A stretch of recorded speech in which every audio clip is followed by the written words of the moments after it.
Okay, I want to talk about one moment that happened in the game between South Africa and Argentina. One, on the face of it, insignificant moment that you may not have even spotted. And I didn't spot it on first viewing, but on second watch, I saw this moment. It put a big smile on my face and I thought, that's it.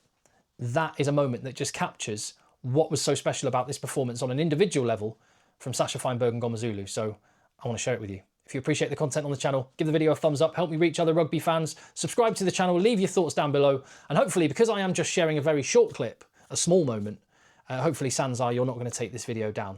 Thank you very much. Fingers crossed. Right, yeah, the moment, what was it? Yeah, like I say, it seems kind of nothing, seems insignificant. It was in the build-up to the third try for Sacha FM, my favourite radio station. So, you know, the pirouette score where he goes in under the posts. I mean, audacious, outrageous, creative bit of skill. What I loved, what put a smile on my face, was what happened immediately before it. So let me set the scene. Here we go.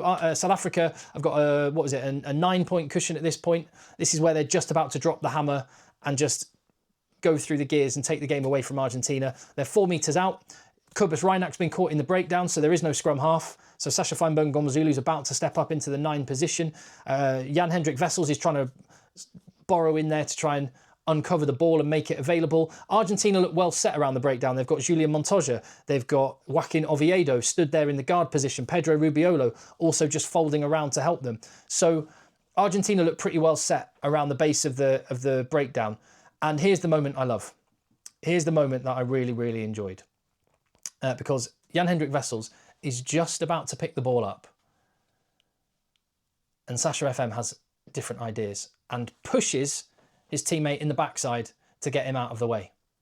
Do one, Jan-Hendrik. I've got this. And I don't mean that in any way, in a critical way. I love it. And this is why I love this moment so much. Because what is a characteristic of the great fly halves? Or, you know, whatever level it is. If you've played rugby, you'll know what I'm talking about. I've been a forward all my life, mainly back row, occasionally hooker. But what I absolutely love in any team I've played in is a fly half that just conducts.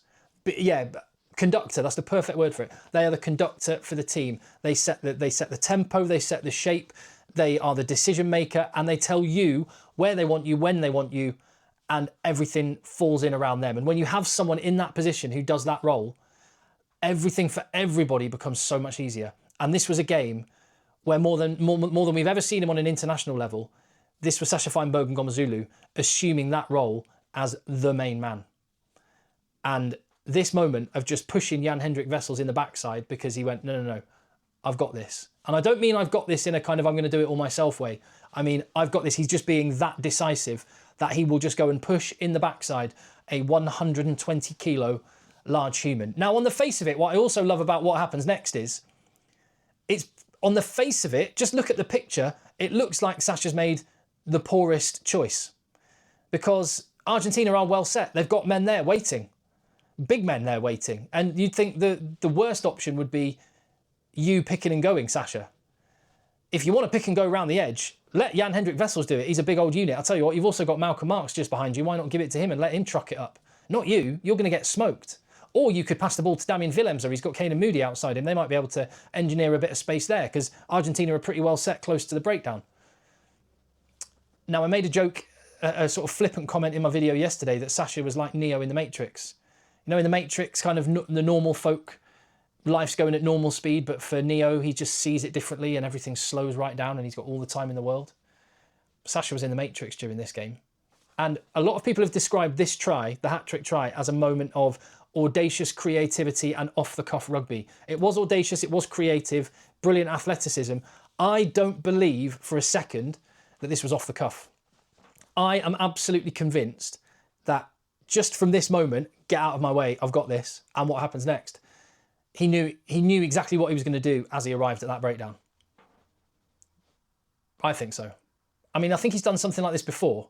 Not at this stage, not at this level. But it defies logic that the route that he takes to the try line is the route that we see taken to the try line.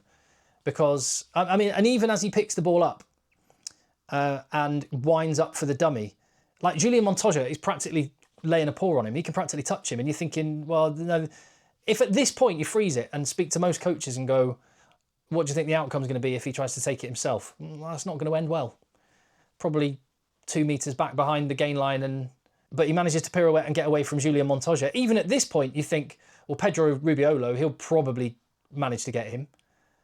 But it looks like Pedro Rubiolo is one of the normal players in the Matrix and Sacha is Neo, because he's gone.